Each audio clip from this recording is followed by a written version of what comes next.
the Career Musician Podcast. Listen up!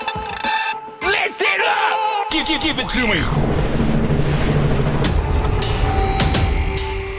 Nomad here for episode 14 of the Career Musician Podcast, and today we're talking to bass player extraordinaire Michael Manson.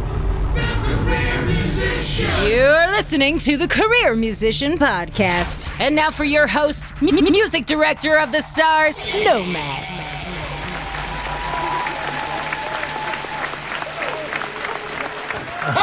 Because we just said some good stuff. So, Michael Manson, my brother from another mother, bass player extraordinaire. I've been introducing him today as the best bass player on planet Earth, because I don't know what the bass players are like on Mars or any other planets. On this planet, anyway. Blah, blah, blah. I'm sorry for that. But, it's true. And we were talking about, so you tell us about, you've been with George. How long did you play with George before? So I've been with George for... George Duke, Duke for the last 17 years of his life. Wow.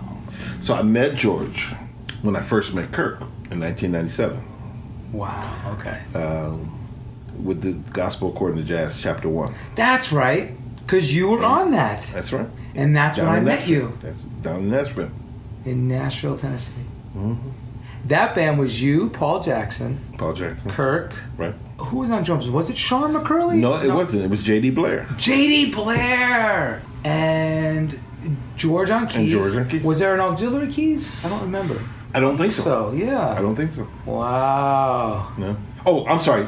Jerry Peters played organ. Jerry Peters played organ, that's right. Yes. So we were just talking about the fact that we had smooth jazz for all these years, and what we prefer to call it contemporary jazz as musicians. Absolutely. Yeah. I don't like the moniker smooth jazz. I don't think any of us. Yeah. Right. Can't stand it. So contemporary jazz / smooth jazz for marketing purposes. And then back in the day when we were coming up, if we played hardcore quote unquote fusion, right, cats weren't, the suits, the executives weren't digging it. No. I'm sorry, musicians were digging it. Right. But not the marketing people.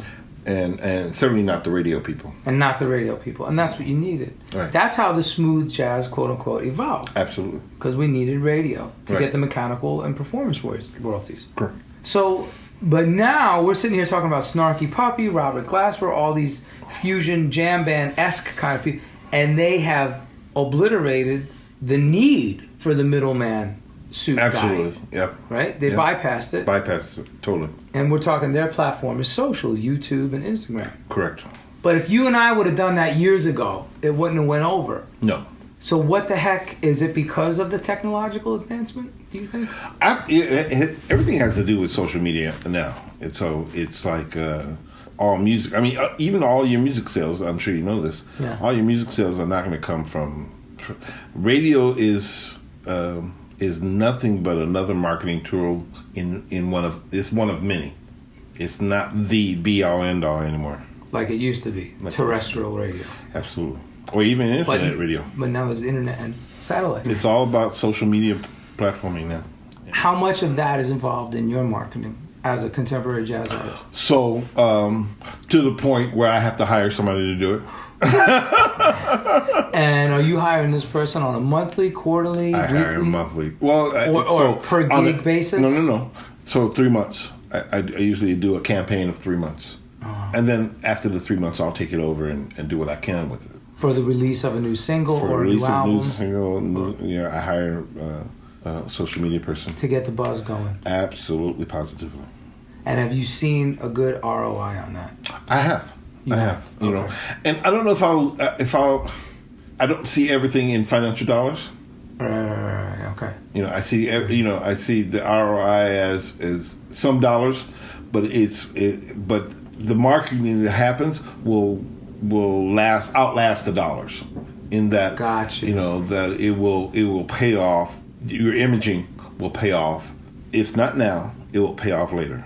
So it's a long-term right, because you're cultivating an audience. Absolutely. And the more people that lay hands, eyes, and ears on your material, your music, the better it is at the end of the day. Absolutely. Because you're an infectious musical being. So once people get it to experience that, once they get a chance to experience it, then you got them. You got them. You know, until that happens, Nothing happening. It's like the chicken or the egg. So what came first? For you, the solo gigs as an artist, or the gigs as an artist, or the relationships with those promoters and agents? Like, in other words, if we were talking to an aspiring musician in this genre, in this field, and they say, well, how do I do it? I mean, because what I'm learning through time, and the older we get, everything is, we were talking about it at dinner, everything is cultivated. It's relationship. Sure, absolutely. Yeah. I would say that I've had to, this is just personal, I've had to have a relationship with Suits. Suits being the business people, the money people. The proverbial Suits. Enough to get me in the door, and then the artist to audience relationship has grown over time. Again, getting people to see, because a lot of people have seen me in the audience, even the audience that I have, a lot of people have seen me in a different situation. Or with George Duke. With George Duke or Kirk or whomever, because you played. Yeah. So I've been out there and they've said, "Oh, that's that guy." They recognize you right away. Now, that's that guy. They connect the dots. Right, and then, but I would literally say that most of the money I spend in PR and in advertising is for them to connect that dot. But once they connect it, then you've won. We're good. Because now you have a place on their shelf, so to speak. Absolutely. In their living room. Right. And again, that's a virtual space. Sure. Because now it's all digital, so no longer a CD case. No. But it's a space in their playlist on Spotify, iTunes, Correct. whatever they listen on. Yeah. Or their satellite, whatever.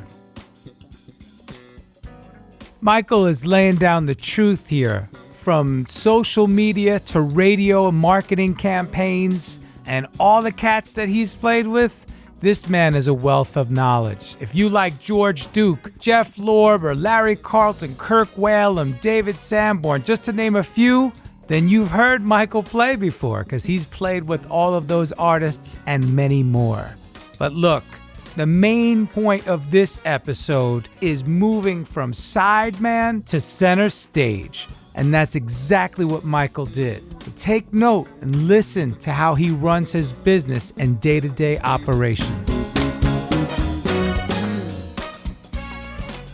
Wow. And I mean, I've been blessed to the fact where Satellite has, really done a bang-up job for me. Really? Absolutely. Watercolors? Watercolors specifically. And how did that come about? Like, how do you... Well, I want to say that station itself is one of the last bastions of good music, where you could actually turn on. I agree, and you hear it and you're like, oh, this is good. Yeah, this is, They curate nice material. Yeah, absolutely. So they've been... But how did you get in that mix? That's the key. What spawned that relationship that you said, oh, wow, it's official, I have a connection there at Satellite? Right. Again, it was one of those things where they knew of me already because of Kirk. And then I forgot, a really good radio promotions guy who cultivated a relationship. And now I can call them and say, hey, gotcha. How you doing?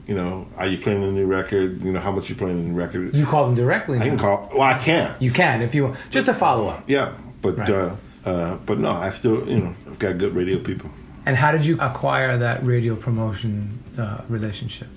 It was through my first record deal. Okay. And he was working for the record company. Gotcha. And he has since gone on to do freelance stuff. Yeah. And it's important to find people who are on your team who really, really care about you and care about the music. I couldn't agree more.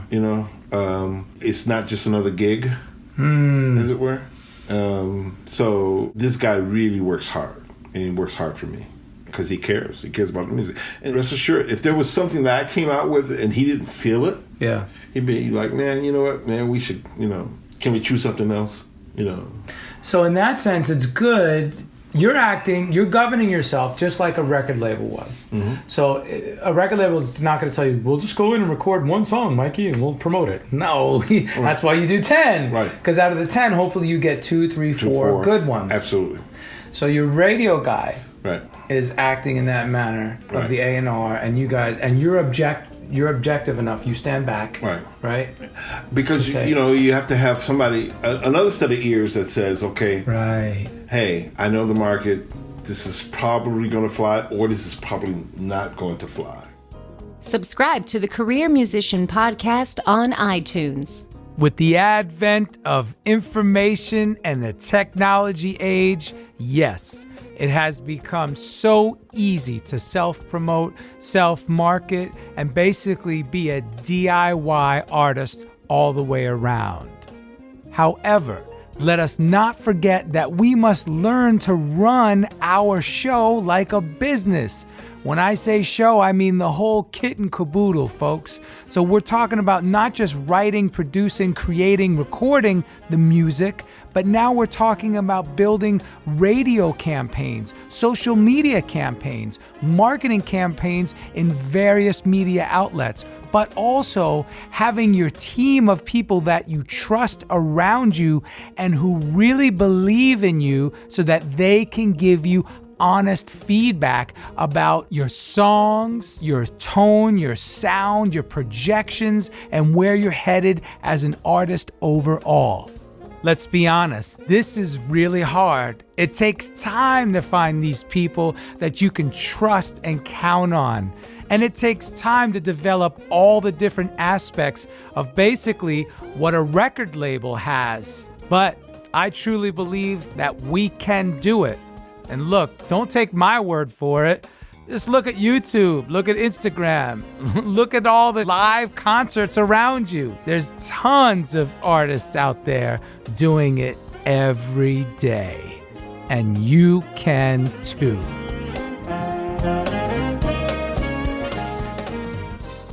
Is it similar with the booking agent? I believe that's the last piece of the puzzle, right? So now you have your social media marketing campaign, you have your radio campaign, but then you need an agent. Right. Somebody so what does the agent do? Yes. So the agent, again, has to be the person who really, really believes in you. Has a vested interest in you, right? Absolutely. And believes in what you're doing, because at some point, he's going to get a return on his investment as well. And that's what they're looking for. And again, to have somebody who's booking you, who feels like this is just another gig, they're not going to work that hard for you. You don't want that. You just don't want it, But the guy that I have right now, will bend over backwards for me. Yeah, even if there's some things that he'll bring to me that are not so cool, and I feel like I probably have to take it just for exposure's sake, and say, okay, but I'm with you on this. So you might be a little more willing to take less of a guarantee, absolutely, to get your foot in the door with this particular venue or audience. It's called investing in the market. That's right, investing in the market. And you do what you have to do to get into the market.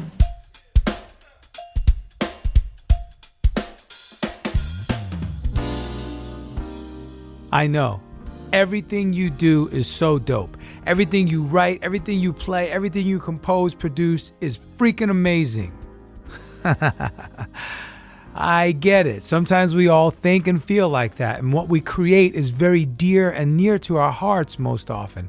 However, we still are creating music to be out there in the marketplace for various multimedia uses, whether it's for somebody just listening to it, or whether it's used as underscore in TV or film or in online media, etc. But the most important thing is that you have somebody on your team that you can talk to, that you trust, and when they give you constructive criticism, you don't get offended, but rather you take it with a grain of salt and move on, or you try to make some corrections to make it more commercially viable. And at the end of the day, if you're an artist, that's really what you want. You want people to purchase your music, to download it, to stream it, to want to keep coming back for more. You want program directors at radio stations, whether it's terrestrial or internet streaming, etc. You want those people to keep coming back to you.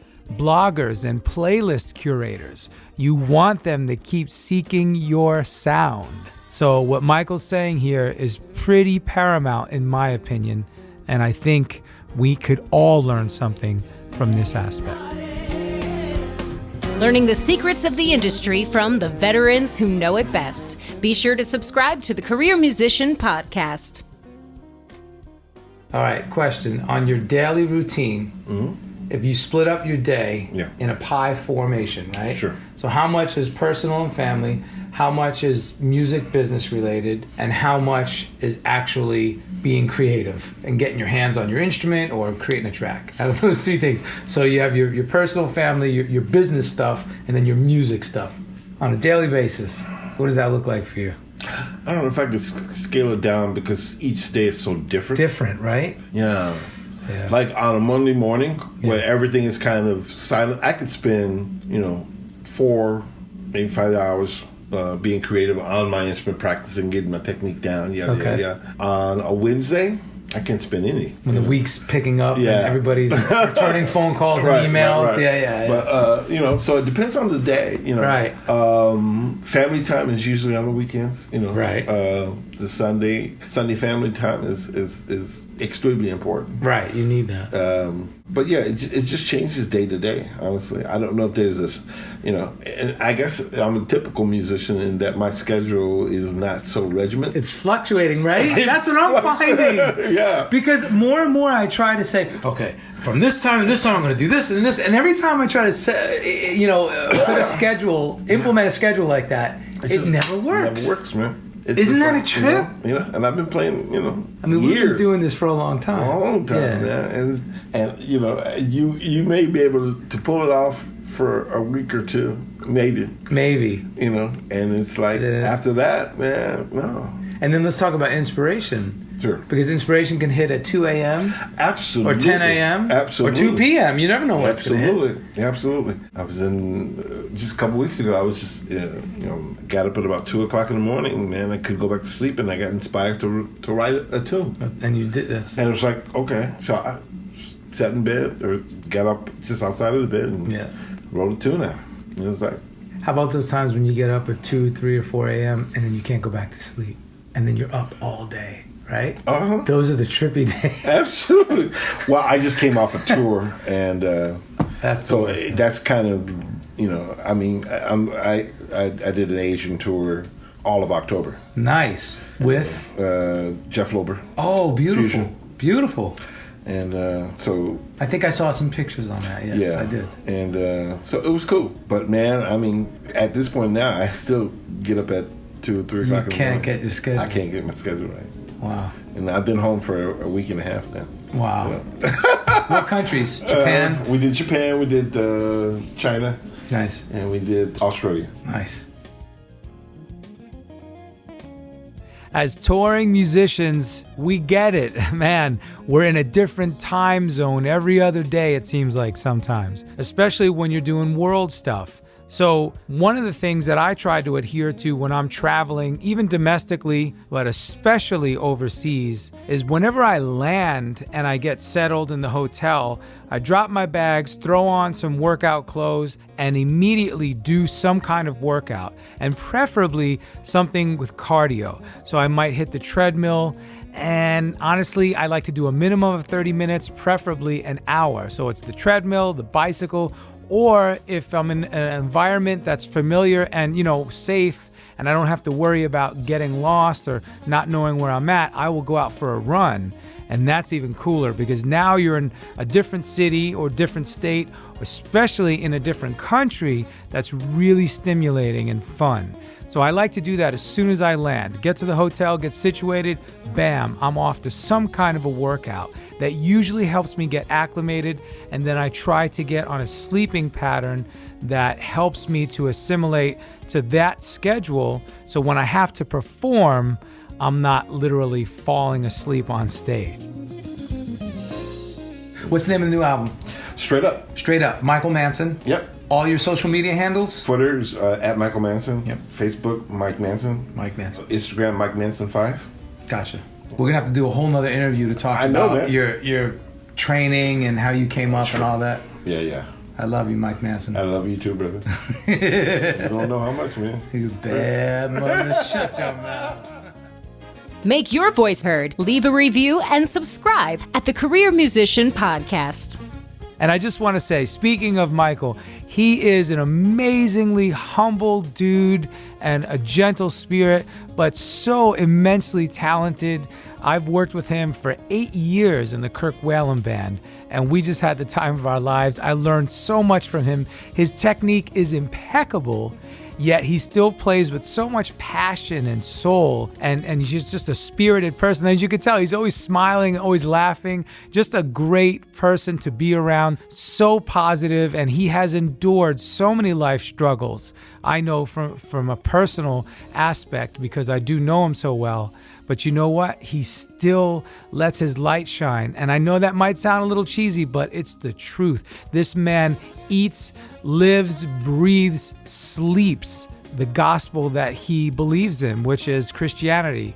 And he is a living testament to that. And whether you believe that or not, it's okay. My point is that Michael exemplifies what he believes in to the umpteenth extent, and it shows, it comes through in his music for sure.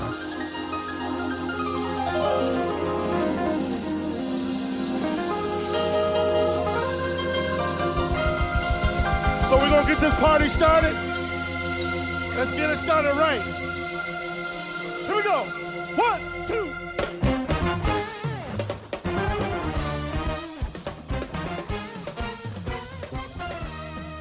And by the way, all the music you've been listening to throughout this episode is Michael's from his various CDs. You can purchase all of his music online on iTunes. I also believe you can stream it on all of the services, as well as check it out on SoundCloud. And his website is simply MikeManson.com.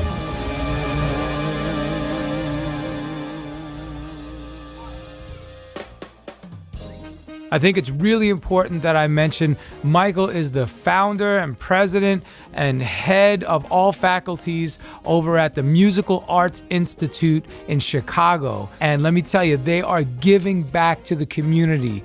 They're really helping less fortunate families and children learn to play instruments, learn music theory, learn how to read and write music, learn how to perform, do recitals. It's an amazing, amazing organization that they have put together. If you feel so inclined, if you feel it in your heart, please donate to their cause. It's a great cause, and it will not go unappreciated. As we all know, music is one of the greatest gifts that we have to experience.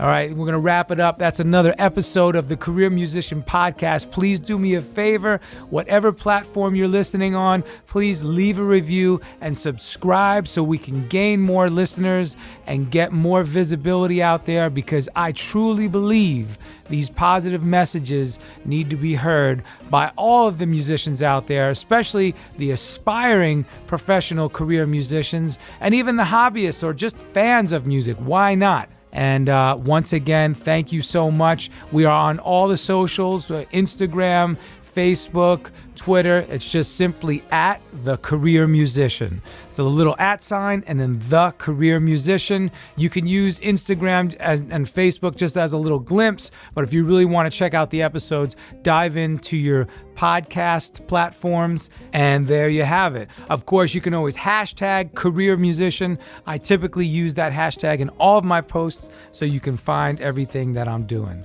Once again, ladies and gentlemen, thank you so much for your time, and we'll see you next week for episode 15. I'm just a nomad, nowhere man, writing the songs in this one-man band. A nomad.